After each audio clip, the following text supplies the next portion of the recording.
when I add this magical powder, when we add this in 1 cup.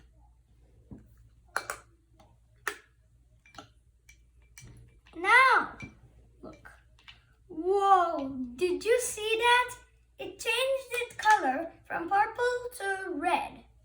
So, let's add this magical powder. Then, we add it in this cup.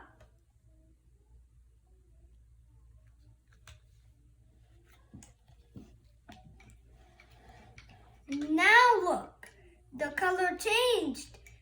Purple from blue.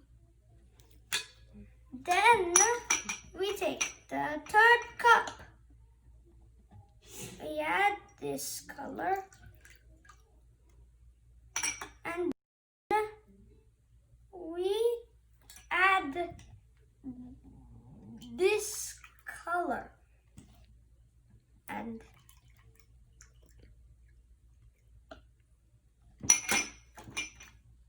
then you mix it.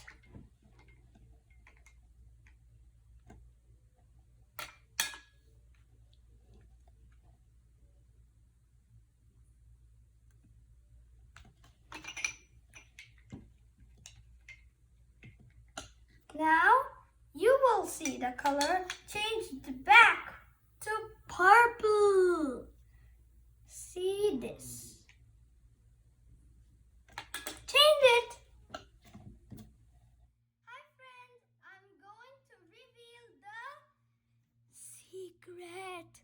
And when we add a purple pH powder, the purple water is a pH indicator. When we add the citric acid, it changes its color to red or pink. When we add the baking soda, a base, it changes its color to blue or green. When we add the two